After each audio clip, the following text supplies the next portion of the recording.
also share my screen.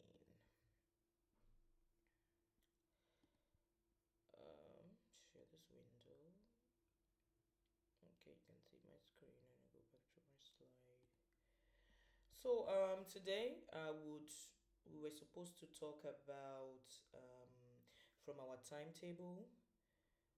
Mm, okay, my screen is hanging.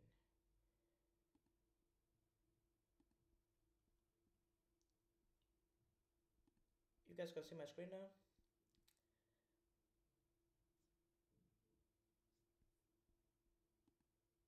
Yeah, Okay, yes, you but guys it's can. not. We're just presenting. Okay, I can see it now. Yeah. Okay, okay. So from our timetable, I need to move this to the top. Yeah, so from our timetable here, we're supposed to talk about colonialism and patriarchy in Africa. But again, this is mostly almost talking about historical roots of black feminism and also intersectionality, race, and class. But again, focusing on just colonialism and patriarchy in Africa is something we're going to do today. And tomorrow we'll talk about feminist movements in Africa and the diaspora. And after that, we only have one more week left and we are done with class. So yay! Thank you all for joining till this time. And I am super happy that you guys have been here all along. And so yeah, I don't know why my slide is hanging, but okay, now I have access to it. Yeah, we stopped here, right? Last week where we talked about Chimamanda and Fumilayo and Buchi, and I gave an assignment and I have sent out the scores. If you submitted before this class, I already sent out the scores and most of you really passed. I'm so happy that you guys understood, and even though some of you used AI in your answers, I am still very much happy that even when you read it, you still understand the concept. And whenever you want to argue with somebody, somebody say, "Oh, you modern day feminists don't know anything," or whatever, you approach it with educational point of view. You understand where we are coming from, our history, and how we've been able to get to the point where we are. And so, colonization and patriarchy in Africa is going to be our main topic for today. And I try to put this together from different AIs and what I know, and this I have added these materials into the Google Classroom. This is like the best compilation I've been able to pull through, and it's also kind of segregated the misogyny and patriarchy into the different oppressions and the waves, the oppressions that are particular to the waves, and how we have been able to fight it. And so, colonization and patriarchy in Africa are deeply intertwined. Is a mixture of the same ingredient, is a mixture of the same spice, and they have helped shape historical and contemporary gender dynamics across the continent. Patriarchy has existed in pre-colonial African societies. If you have followed my class from the beginning, we've always talked about how patriarchy had been an existing structure even before religion came and colonialism came. But the patriarchy that existed in Africa did not segregate women outside of politics. It did not segregate women out of their economical power.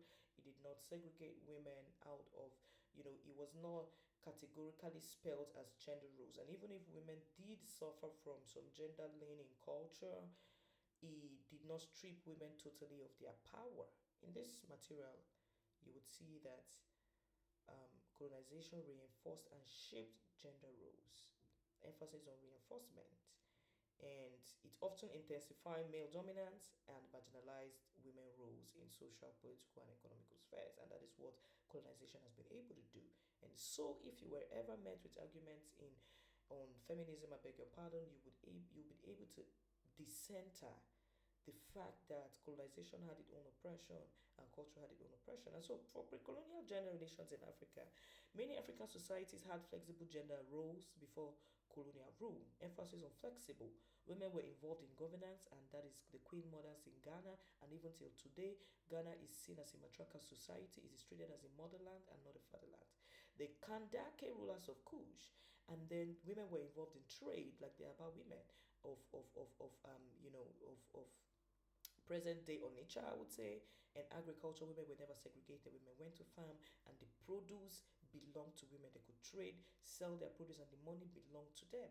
And in several matrilineal societies, such as the Akan and the Bemba of Kenya and Tanzania, inheritance and lineages were traced through the mother. And while patriarchal elements existed, women had relative autonomy and gender power structures that were balanced. But now, the impacts of colonization on gender and patriarchy started to stem from legal system and land ownership. When colonization came, colonial rules imposed European legal system that favored male property ownership, sidelining women's economic and political power. They brought their own rules, their own culture, and in the white man's culture, in the European culture, women were often segregated from owning lands. And that is why, if you also want to relate to a white feminist, you could talk about land ownership. And then the white colonizers started to emphasize that men could own lands. And through that, we saw how women began to be stripped of the land ownership rights. And then there's also customary laws that were codified in ways that reinforced male dominance, reducing women's access to land inheritance. Now, if they told you about marriage, they said, oh, if you were married to the husband, then you belong to the husband and you are one with the husband, you are intertwined with the husband. So there's no point for you to have separate things in your name. The man's name reigns supreme, and is the man that should be favored, or is the man that should be whatever customary laws that began to span out of colonization, and the colonization rule is stripped women of their economical power. We also have economical marginalization, and then if I ask the question about impact of colonization on gender and patriarchy, number one, you have the legal system and land ownership. All right, that's number one, because we like to look cooking and cleaning like it's just one of the many reasons. That it is not the main thing, even if it is a direct repercussion of misogyny, and misogyny is the firstborn child of patriarchy. It is still not the most fundamental issues that women have fought throughout the waves of feminism. Number one impact of colonization will be legal system and land ownership. Two will be economical marginalization, and that is why when I make videos on TikTok and I talk about economical power, one of the many things that colonization did for women was strip women of their economical power. Colonization introduced cash economies that prioritize male labor in industry such as mining and cash crop farming. Remember a video I made? I said a man is an ideal capitalist. Give me the word now. He's an ideal capitalist model. It's an ideal capitalist model. I like the word model. A man does not have to give birth, so a capitalist or a capitalist driven boss don't have to pay you when you don't work, which is your maternity leave. He doesn't have to wait for you to be back. He doesn't have A man has power to work. He has the time to work. So he's a perfect capitalist model. And so colonization began to introduce this and emphasize this to men and pay men more and refuse to employ women. And so we began to have this economical marginalization that came as a direct impact of capitalism and the cash crop system, which is what men will go to farm and then bring back. I think we had in Nigeria, we had the cashew nut industry was a really big industry. The cocoa farming was a really big industry. We also had the granite pyramid, which was a big industry. So it prioritized men that could work. And the more men loaded those granules and those cashews and those cash crops, they got paid directly in the farm. And the more men could work, the more money they made, and the more they could afford a lot of SDGs. And when they afford these, women could not, and they could afford many women and keep them subjected under the many rules that colonialism introduced at that time. We also have women who had been key players in agriculture and trade were often relegated to subsistence farming and domestic labor. Exactly, women began to now be treated to just petty crops, not petty cash crops, even petty crops. Women were not even allowed to farm in large scale sizes anymore. Women began to do home crops like vegetables. That's where you see our spinach and ugu and bitter leaf. These were very low rising crops. And women were pushed to that aspect to sell those crops, to be able to not expand their economical power. Things like cassava and yam and all of those things were mostly always allocated to men, and men exploit some of this, even if their wives follow them to the farm and cleared these grasses and staked this yam. Men made the most money out of selling these cash crops. And now, if we go back to the third impact, it will be political disenfranchisement. Why can't I pronounce that today? Disenfranchisement. Okay, pre-colonial political structures that included women were dismantled, especially, women that made political decisions, women that were in the household, like in the chief palaces, women that were consulted when it came to women's rights, the queen. Most of them began to be ripped up of their powers. The structure began to be dismantled. In fact, at that time, there were women chief priests. There were women who guided the society with their, powers. These women began to be looked with little regard, and more men emphasized.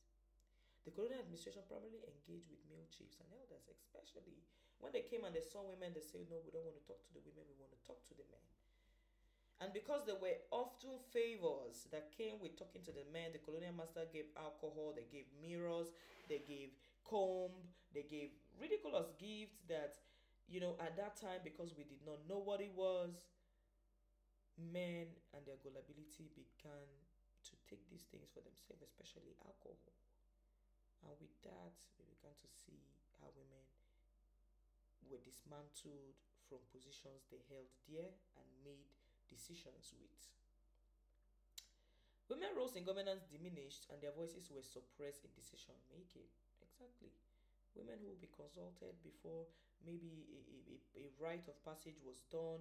Women were consulted for weddings. Women were consulted for unions that involved two communities. Women were consulted for a lot of things. But as colonization reigned supreme, a lot of decision making was stripped up of women, and women began to be reduced to a bare accessory, I would say, for men. Number four impact to be education and gender roles that spanned around. Missionary schools was introduced, and now we began to have formal education. And in this formal education, the funny, the funny thing that the Europeans did was not admit women to school.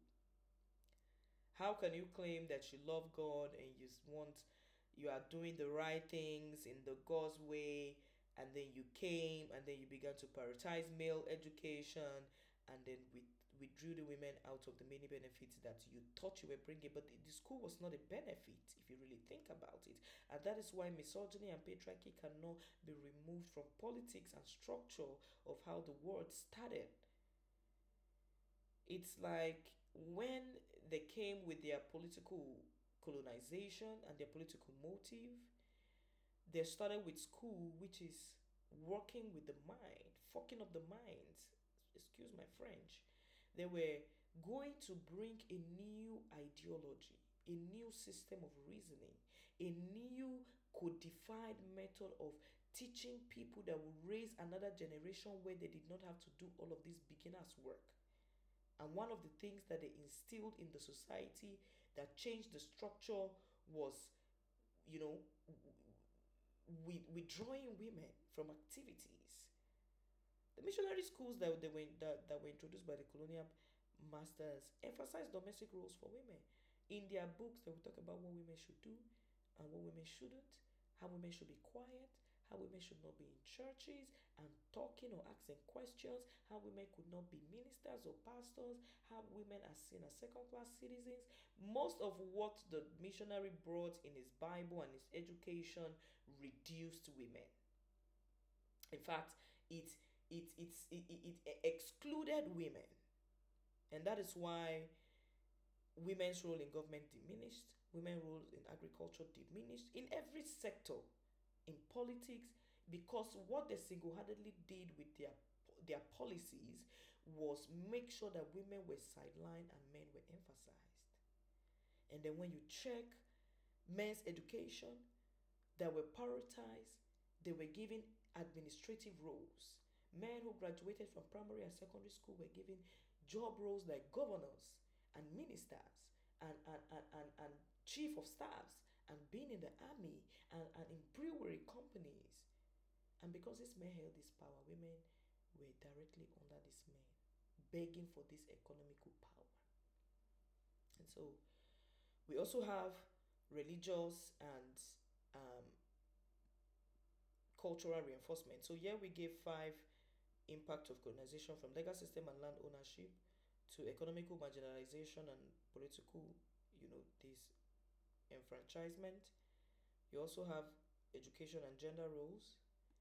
Here you have religious and cultural enforcement, and this is very important. I even had to add a note here where I said colonization reinforced and institutionalized patriarchy in Africa. That's the point. And if there's anything you learn in this webinar, it should be the fact that colonization strengthened patriarchy. Colonization reinforced patriarchy. Colonization introduced a new way of thinking for African men that has now made it more toxic for women to even exist. And even if we think that we are all going to a globalization or to a global world, we are going to a global world. English is becoming the most number one used language. Dollars is what everybody's using. Everybody's trying to. It's a global world. Whatever they're using in US, people are using it. We're all having the same tech. We're using Twitter. You can use a hashtag in Africa, and somebody in Zimbabwe and in Germany and in Munich, and they can see. So it's a globalization of a fast-paced world that we are headed to. And even in this globalization, my ladies, I'm telling you that whatever suffering that we have endured, are going through, and will endure, colonization was the cause or reinforced it. And you might want to think, where did culture get? In fact, I was asking myself yesterday when I was putting all of these materials together, I said, if colonization reinforced it, where did culture got its own patriarchy from? Where was patriarchal laws for culture introduced? And I'm going to throw that as an open question for all of us to kind of think about it and give me answers during our next class. But coming back to religious and cultural reinforcement being the 5th impact of colonization, of course there are many. You could pick one. You can talk about legal system and legal systems and ownership, and it will be a broad topic. You could pick religious and cultural reinforcement, it could be a broad topic. You could pick a political disenfranchisement, and it could be a really broad topic, because each one of itself goes to a bigger pit. It is in politics you begin to see how women are threatened, and there's low representation of politics in Nigeria. You can see all of the impact in every sector. It is in land ownership that you can see that more men own land in Nigeria than women. And even women want to rent houses. You see men calling you a prostitute even before they give you a house. If you wanted to buy a land, some men will even tell you they won't sell the land to you except you come. My mom was an example. She remember trying to buy a land, and she said, I couldn't buy this land. We were going somewhere, and she was telling me, this land would have been my land. I said, what do you mean? She said, I took the money, went to this man's house, and he opened his mouth to say, where is your husband? My mom said, my husband is dead. He said, well, he's sorry, he cannot sell a land to a woman who does not have a husband. My mom said she cried and cried that day, but she realized how the world stands against you as a woman who wants to make progressive impact. And I'm talking about 2000, 2001, where there was no phone, and women were just beginning to be liberated, and women could do whatever they wanted. They could vote, they were in government, they could now be employed, they could go to school, they could get a degree, thanks to people like Buchi Emecheta and Fumulayo Ransom Kuti that started a whole movement for women. women were still faced with cultural misogyny. And the question is, how did cultural misogyny even started? How did we get to a point where a man is given more power than a woman, or a man is favored, or a man is uplifted in a society than where we are?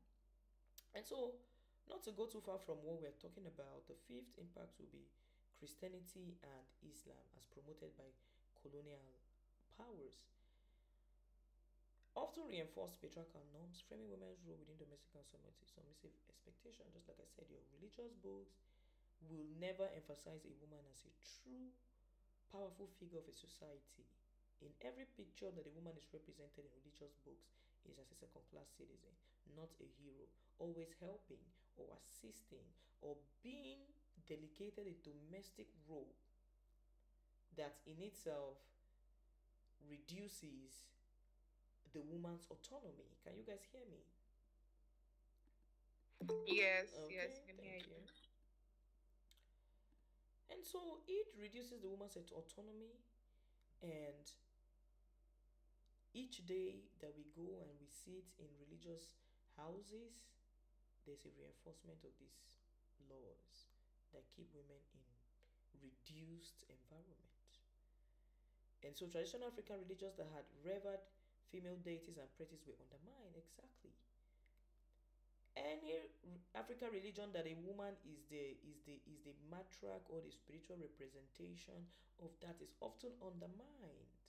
Only a few people still pay homage to a woman deity, like the people who wear white in Lagos and go to the river or to the ocean to pay homage to.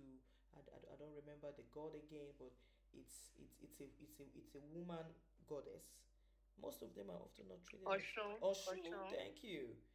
They are often not treated with seriousness. In fact, if you go to school and they want to talk about, religion, they always say Christianity, Islam, and then African traditional religion just comes crawling like it was not the most important thing that we had in Africa before the two religions came. And so it is almost undermined, it's almost treated as if it doesn't matter. And some of these things are part of the reason why women are also reduced in our society. Even as a pastor, as a woman, if you want to go to a woman church, if they say why you dey go church where woman dey, you understand? Most women who are pastors and don't have a husband, or even if they have the husband, but the women are the most elaborate people in that church, often face scrutiny, and the men are asked why. And so you will not find them a lot. You will find most men being pastors, most men being being worshipped as the male representation of a godlike figure in the church. And so, coming down to post colonial legacies of patriarchy, even after independence, many African countries retain colonial era legical and economical structures. Exactly. Even till today, in Nigeria, the lawyers and those people still wear those wigs, colonial wigs, that even the colonials themselves have do not use them anymore. Nigeria is still stuck with a lot of colonial rules that we have not broken away from. We have not been able to make up our mind or have our own mind, in the sense that we can stand and make decisions that are aligned to our culture and aligned to our environment. We still hold there to what the colonization agents held there.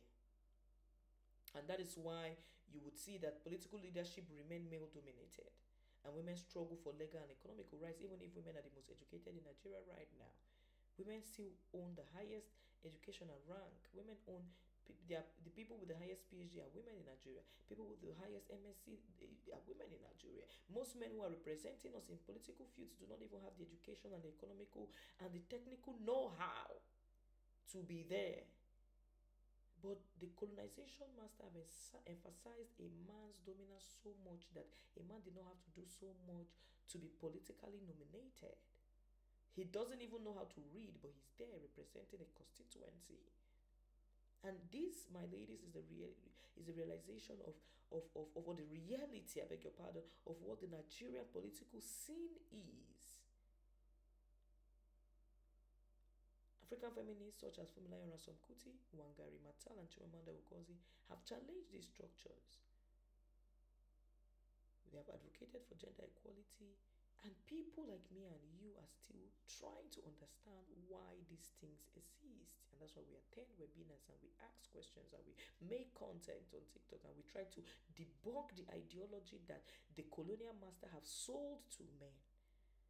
Because in as much as we like to break some of these patriarchal rules, some of it or a large part of it has to do with societal conditioning. It's like we were born to see that women were given roles and men were born to see that they should demand of these roles. And so the more we debunk this societal conditioning, the better it is for us, because the main problem it's in the ideology. The main problem it's in how this this message has been synchronized into us like a code, like a genetic code. And it takes people who have gotten to a point of deep understanding, who want to question the environment, who want to ask questions like, I see a pattern here. These are women that have made considerable changes. And for you and I to be here to talk about this, we have decoded that. We have debunked the idea that the society is not supposed to go like this. People should not be granted favors just because they are genderly preferred than another. What is even the concept of gender preference? And why is one gender preferred than another? These questions that we both have asked is the reason why we will be liberated. Is the reason why feminism will become so much preferred, because a lot of us are aware and we have done the work. Resistance and feminist movement will also be this webinar, which is an Afrofeminism, has emerged as a response to both colonial and indigenous forms of patriarchy. So, if I was going to write a book and say Afrofeminism 101 or Afrofeminism, what is the concept of it? It is the emergence of, laws and forms and resistance that question both colonial and indigenous forms of patriarchy that have reigned over us, that has ruled us over time. And so, these are part of the things that we need to consider. When we talk about Afrofeminism, we're not just talking about African feminism, we're talking about resistance, different forms of resistance that different African countries have used, that different women in African countries have used to fight some of these cultural and colonial patriarchal structures that have existed to keep us down. Also, women's movements across Africa continue to fight for political representation, economic rights, and legal reforms. And this is very, very important because you and I have been part of some kind of movements.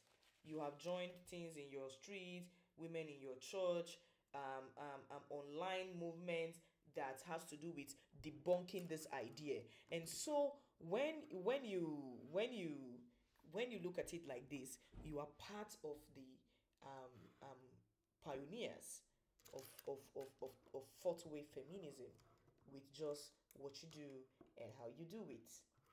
I don't know if you understand me. And so do not ever think that, oh, maybe I'm not doing so much impact or I'm not doing so much work. With every drop of water that we add into the cup, we are making so much progress with how we dismantle feminism. And so remember when we looked into the slide, um, where we are, feminism and where we are. Ooh, let me go back to that slide.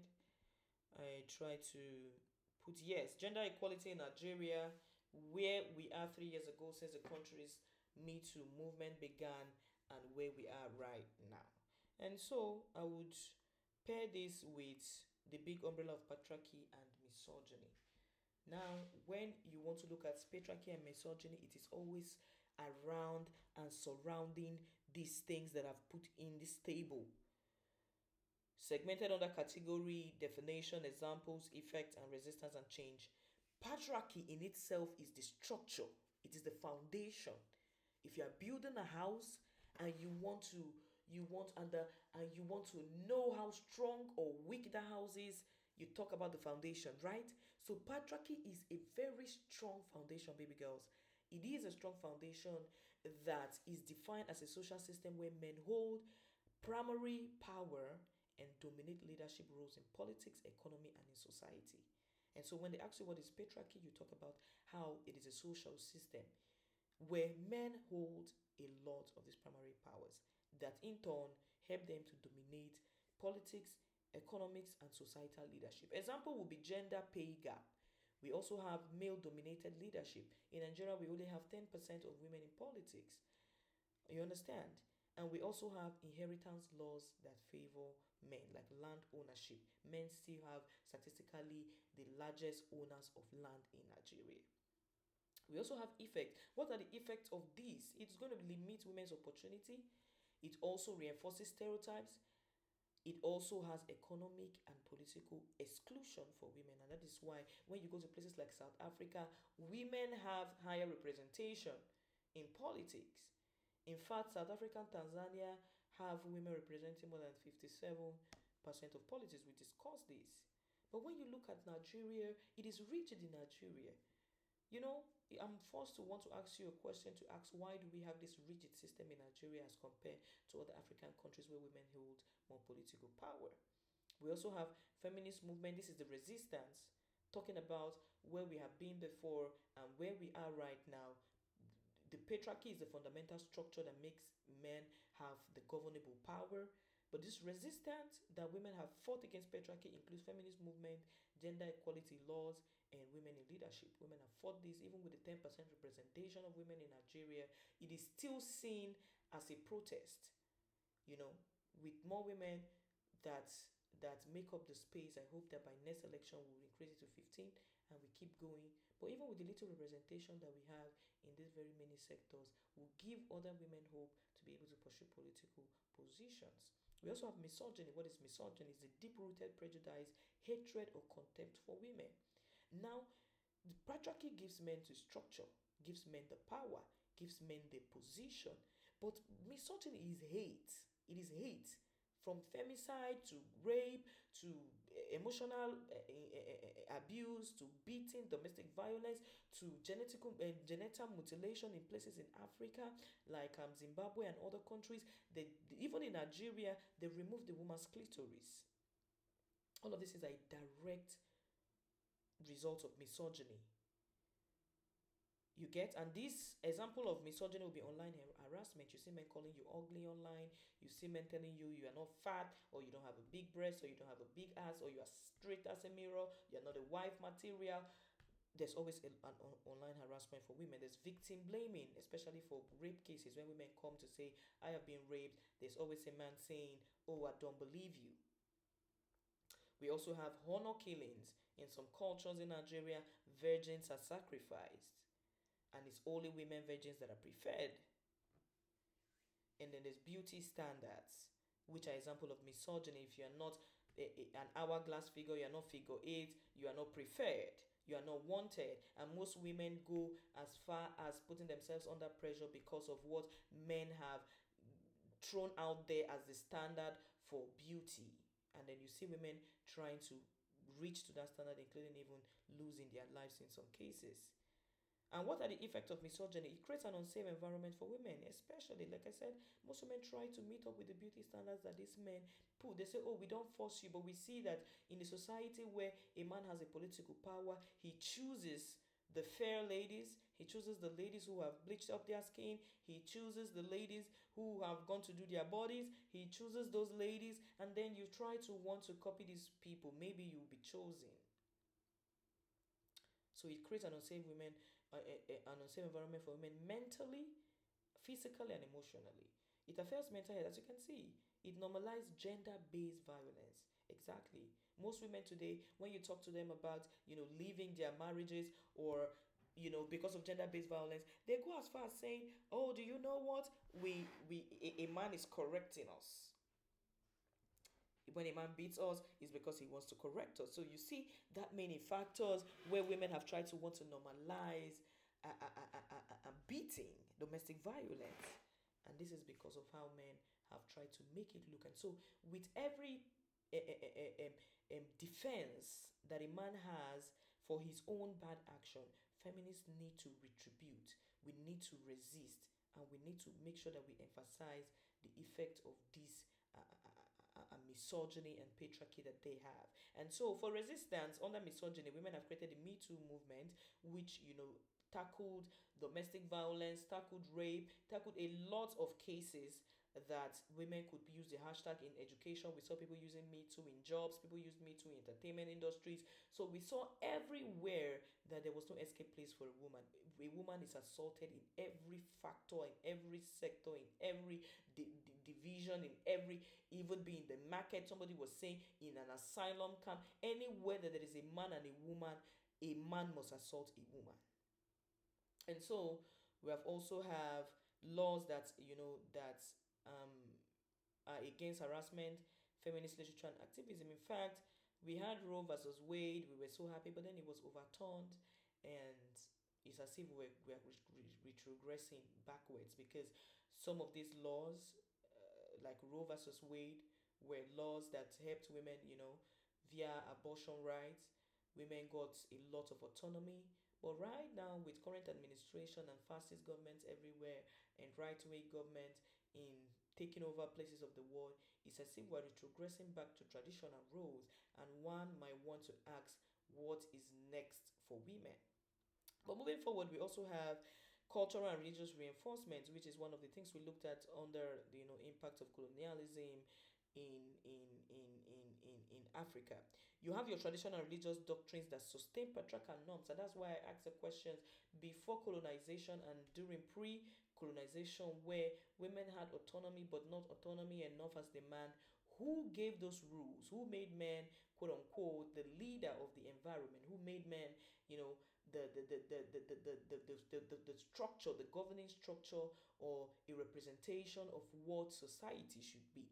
And so, under this example, will be women belong in the kitchen narrative that we have right now, purity culture, which is why a woman must be pure, a woman must be this. All of those cultures were already standing even before colonization came, and when colonization came, it even reinforces it, and it means that Nigeria and Africa had not had any interaction with the white man before the white man came, and somehow they both have the same demeaning structure of purity for women. And one might want to ask, how did we get to the point where women have a collective agreement for how a woman should appear, especially when it comes to purity?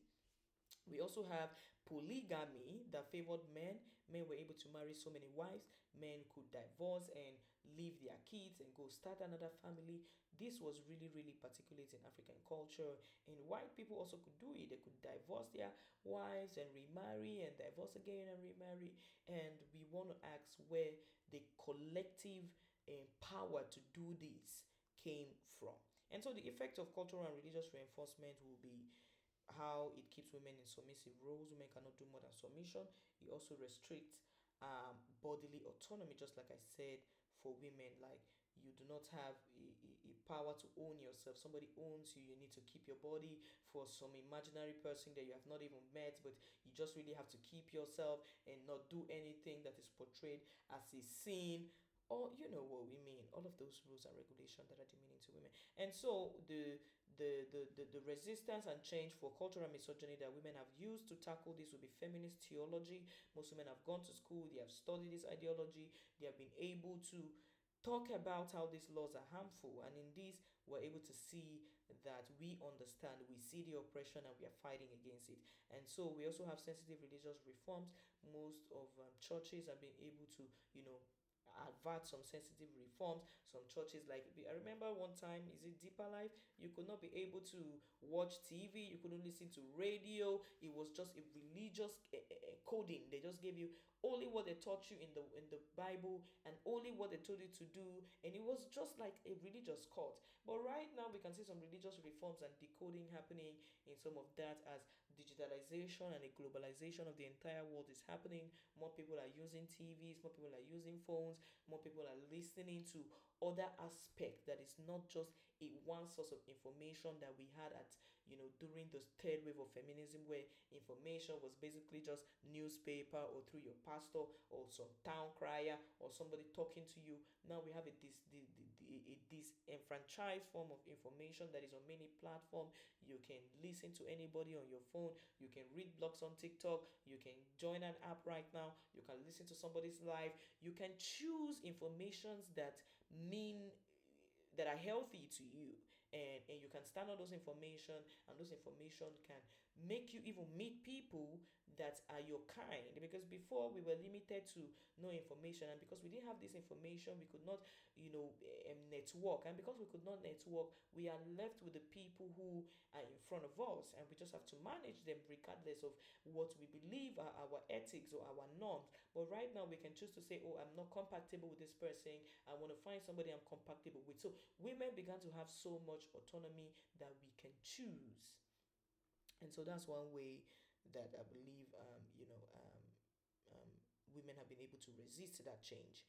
And so we also have economic disparities, we have political exclusion, we have gender based violence. You can stay and read it. But this is so important because on economic disparities, we have the definition here as systemic financial barriers that keep women disadvantaged. This is systemic financial. Now you need to understand religious, you need to understand culture, you need to understand economics, you need to understand politics. Because again, it is diverse. It is not just a homey thing, a woman should cook or clean, a woman should not cook or clean. It is mostly always that. And so we also have wage gap, which is under economic disparity, housework, caregiving, unpaid labor, and that's what we are talking about.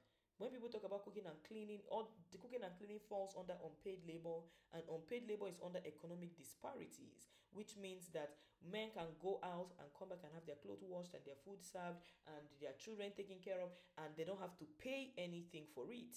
In fact, they demand that you do it, and if you don't do it, it does not make you a good woman, or it does not make you a wife material, they say these days. And so, housework and caregiving is mostly an unpaid labor that women have complained, and it's even one of the major things that women have stated as the reason that they have been economically overshadowed. In the sense that when you begin to do cooking and you begin to do cleaning, it sort of stops you from pursuing other aspects of your life that can grow you. And so, women should be paid for housework. And so there's workplace discrimination, of course, where we can see from Elon Musk. Elon Musk can bring his child to the Oval Office to have a meeting, but a woman can never be allowed to have a child in the office. As a woman, you are not even allowed to have a child 3 meters, 300 meters near that office. And so we can see this discrimination in workplaces, but men can choose to do whatever they want to do when they want to do it. And so women are financially dependent on men because of these disparities. If you're working for free for a man, you trust that the man gives you something. And when the man does not give you something, that's one way of domestic violence and femicide and hate that has brewed in many Nigerian homes. And so how do women resist this? We have equal pay campaigns. We have microfinance for women entrepreneurs. You see a lot of NGOs now coming to say, oh, we want to empower 50 women, we want to empower 100 women. Some of these things that are geared towards women empowerment. And we also have labor right activism for women to work, for women to be able to take the same amount as men. Even in football, you see that during the days of Kathleen Clark and Angela Reese during the football time, the basketball time, I beg your pardon, there was a big sensation during that exchange because people never came for women basketball. People were not advertising for women basketball, but right now we can see how so much when people have used that means to advocate for gender pay. Because I remember Angela Reese and Kathleen Clark saying they are paid at least 10% of what other basketballers like Michael Jordan or Steve Curry or all those basketballers we know call their names. They are paid 10 times more than a woman will be paid, and in every sports sector, including football, including other areas, women are paid less. In politics, women are paid less. In engineering, women are paid less. In software, women are paid less. And you might want to ask why. We have political exclusion as part of the big umbrella of misogyny and patriarchy. Definition will be barriers preventing women from holding power. And the effect will be underrepresentation in government, exclusion from policy making. The underrepresentation includes the 10% of women that makes politics. We also have laws that fail to address gender specific issues, lack of representation in politics. That will be effect. And then coming to the resistance that women have used to fight political exclusion will be women's political movement, which Fumilayo Ransom Kuti tried to do, but she was also debunked and had to face patriarchy. And because of some of these things that foundational feminists face, it has made other women shy away. Women who pursued feared politics were killed, they were murdered, they were chased out of their houses, they were removed from government inadequately. So many things happened to them that have made other women scared. And the other 10% that are still in government, only few of them are not puppets to a political class that is owned or organized or headed by a guy. And so we also have female-led governance, especially some countries in Mexico. I think they have a prime minister now that is a woman. Most of European countries are having a lot of women as prime ministers and presidents. And Africa also, we have quite a few women, like in was that Liberia, Helen John Salif. We had her for a very long time in one of the countries where she was president. And I think right now we also have a woman that has taken power in one of the African countries. And as we see some of these things change, we believe or we are hoping that the future will be better and we'll have more political representation for women, especially under political exclusion. And so for gender-based violence, which is most of the common ones we know, gender-based violence, economical disparities, and then you can also see from this place we have misogyny, which is deep-rooted hate, and these are the three ones that are really popular. But we can see from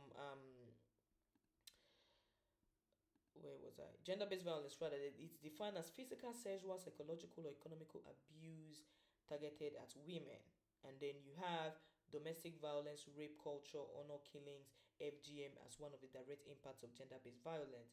And the effects will be trauma, fear, intergenerational cycles of abuse. And we cannot talk about intergenerational cycles. Like I said, any part that you pick is very broad. You can talk about all of these from today to tomorrow. Women have suffered so much in all of these sectors. There's so many examples.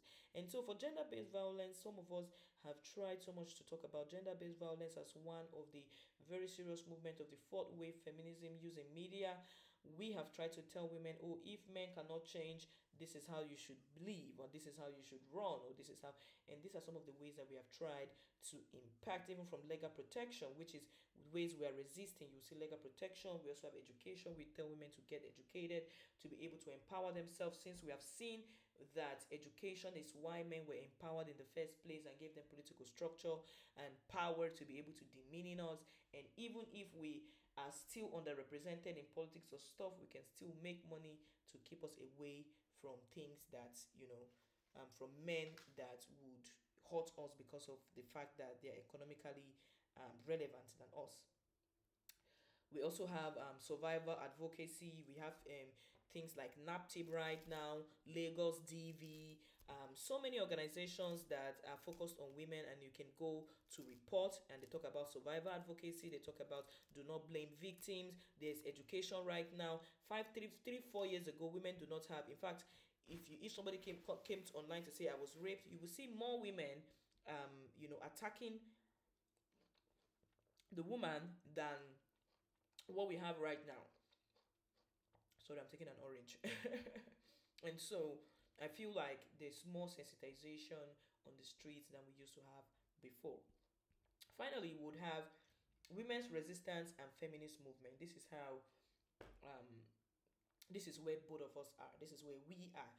For you to identify as a feminist, for me to also identify as a feminist, we have understood what our parents went through, what the government and colonization put our mothers and our grandmothers through, and we're able to resist by being feminist. And so, what is women's resistance and feminist movement? It will be defined as advocacy, activism, and scholarly work to dismantle patriarchy and misogyny. This is what we are doing. If you go on my bio on TikTok, I dismantling institutional patriarchy. So in whatever way you're doing, by attending this webinar or talking to somebody or teaching your children or talking to your younger ones or impacting in a church or talking in a podcast or having a basic discussion with your friends group that shows that you have done the work, you're a feminist and you're an advocate. and you are advocating for the dismantling of patriarchal and misogynistic structures that have been placed against women. Effect will be African feminism, intersectionality, transnatal feminist solidarity that we are doing. We don't have more sisterhood community, more sisterhood group. People are helping more women. People are saying leave the marriage. Even if we still see people still stuck up to men, we still see more liberation of women. We still see men saying, "Oh, I'm going to stay single. I don't want to get married to do this and that." We still have we are seeing more women with individual choices and autonomy than we would have seen before. And some of the effects will be progress in laws, social awareness, breaking silence on abuse, and some of the ways that this has impacted women. And how we have fought this will be increased female representation. Of course, we have more women everywhere right now. We have policy reforms. We have gender inclusive education, which is both men and women can go to school, and some of these things that have evolved over time. And so we're going to end this class here. If you have a question, you can ask, and tomorrow we would start with the wheel of individualism, the individual versus collective identity, personal narrative, and case studies. And so, please, I know this was a lot today, and you can ask me questions, please. Excuse me. Ask me a question. Was it too much, guys? No, it wasn't so much, but it was really impactful. Honestly, I really do not want you to stop talking, but you just have to stop. I love listening to you, Obidi. Oh, thank you. Thank you so much. Frances, are you here? I I am. I mean, it was a whole lot to take in, and still have to do personal reading because this is kind of new, and some of the things we're learning are things that I never really dipped as very deep about like Afrofeminism and all of this. So it's a lot to take in. It's a lot I still have to like go back and digest and think about over again. But yeah, thank you. Oh. So the material is there, and we can always read. The slide is there. It's accessible. We can always read. See, thing is, you don't have to rush yourself. You don't have to. That's one thing I've personally discovered from trying to be a person. I was telling myself, I think last 3 4 years ago, I was blogging on my website, and I see how I have evolved.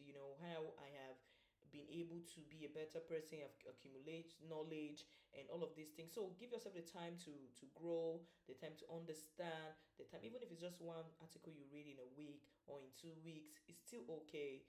But within a year, you would have understood how much you have grown from the baby feminist that you were to, a very, I don't want to say professional feminist, but you would have already have a very, very impactful touch, a professional touch to how you argue. And now you see that most of the things we argue online are just one aspect of feminism. There's so much more that we don't even touch, from cultural representation to political disenfranchisement to so many of the big umbrella that we covered today. You see that we are mostly cycling around, misogyny, and then we come back to economical disbursement, and then we cycle back to gender-based violence. These are like the three that we really do talk about on social media, and a lot of people are mostly vocal about, but there's so much, and I hope that we get through liberation in the end, and I pray for all my sisters, my mothers, all of the people who are doing the work, especially feminist advocates who are really doing the work, making sure it's a common street lingo, and then even women who are in their primary school and their secondary school can already understand what is feminism and can choose for themselves what they really want. These are the real pioneers of, fourth wave slash fifth wave. I mean, we should already have fifth wave, but most of it is still intertwined under digital feminism, and so except we have something new, we are still under the fourth wave feminism. And so hope to see you guys in class tomorrow. I'm going to upload this video to YouTube as usual. You can always go back to read it or to listen to it while you cook fufu. Oh yeah, you're jogging. Whatever you're doing that would make you re-listen to it is okay. If you want articles, if you want materials, if you want books that are related to these, I can always put them. But of course, before I finish this webinar, I'm going to put a book together. I want to sell a book that will be Afrofeminism 101 or the beginning of Nigerian feminism or something like that. I want to put something like that together that is going to be free. I think it should be a free book online so we can all buy and not buy, rather, we can all download and we can read and get sources, and we basically just get more information about this whole feminism thing and as it relates to African women and Nigerian women especially. And so if you don't have a question, we can call it a day. If not, shoot me with your question. Thank you so much, Obidi. No Yeah. question from me. Okay. I'll just have to go through the slides and go through every of the reading materials and then digest Exactly. and choose a topic or a sub topic on what I'm going to discuss. Yeah. But I'm still going to reach out to you personally because I have a MacBook, but I've been finding it very difficult to use that MacBook, Okay. honestly. Okay. Um, the other time I tried downloading this MS Word, I think it's what's it called? It's expired. So they Okay. were saying I have to pay for it. I don't know if Oh, there don't are use MS other. Word. Use Google Docs. Like if you have an email, Okay, like I have, like this. This is my email. You come to this place. okay, You see these dots here. One, two, three, four, five, six. Six dots. These yes, are all the things that you need. Google has put all of your tools together for you. If you wanted YouTube, okay, YouTube is a Google tool. Maps is a Google tool. Google Search is a tool. Business is a tool. All of these are products of Google. You can see my screen, right? yes, I can So see it. all of these things are Google products, and this is Drive if you want to Okay, save Google contacts, if you want to save chats, calendar, all the Google. So you come down to Docs. You get what I mean? okay, If you wanted to use okay, slides, this is your slides. If you wanted to use classroom, this is your classroom. It will show you all okay, of the classroom that you have attending or you have been.